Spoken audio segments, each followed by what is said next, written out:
Bonjour. 20e siècle, Jules Romain.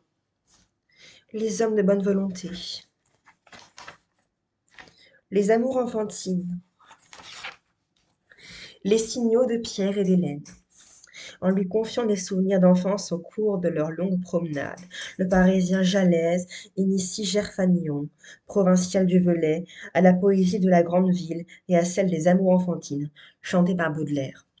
Cette page qu'on va lire révèle en outre le vif intérêt qu'inspirent à l'auteur les sociétés secrètes et le rite ésotérique, qu'il s'agisse de la franc-maçonnerie, de la telle organisation internationale secrète, de certains aspects de l'Église catholique, des compagnons de Tour de France ou des cheminots.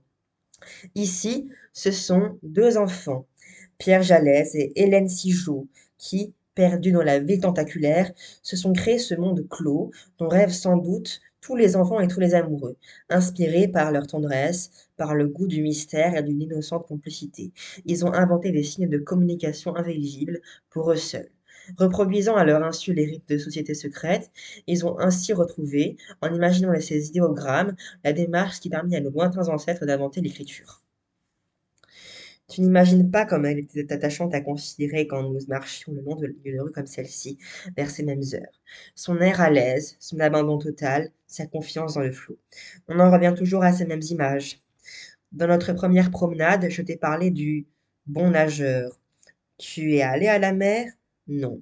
Tu aurais vu ces enfants qui ont appris à nager tout petit et qui ont une façon charmante de se laisser, de longs moments, porter, balancer par l'eau.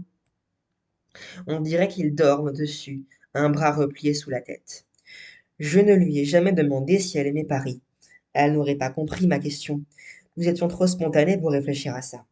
Mais maintenant, je pense à ma belle petite nuageuse, qui me montrait si bien la façon de dormir sur le flot. En somme, j'ai été ingrat avec elle. Jalès se juge ingrat parce qu'il croyait avoir oublié son amie d'enfance, ma petite Hélène. Où peut-elle bien être en ce moment-ci? Nos rendez-vous, en général, nous nous les donnions de vive voix, d'une fois sur l'autre. Mais comme il pouvait se produire des empêchements, des changements d'heure ou de lieu, nous avons conservé, en le développant, notre système de signaux.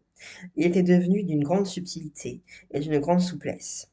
Nous étions arrivés à tout exprimer par de petits dessins, sans user de mots ni de chiffres.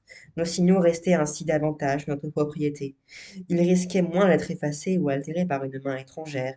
Surtout, personne ne pouvait en soupçonner l'essence.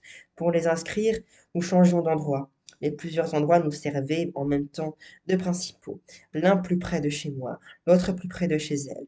Il était convenu que celui de nous deux qui avait à donner ou à modifier un rendez-vous, bref, à faire le signal, devait autant que possible aller l'inscrire à l'endroit le plus rapproché du domicile de l'autre.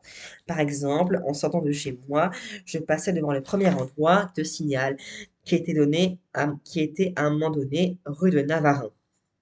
Je vous lirai la suite dans 4 jours. Merci d'avoir regardé. Au revoir.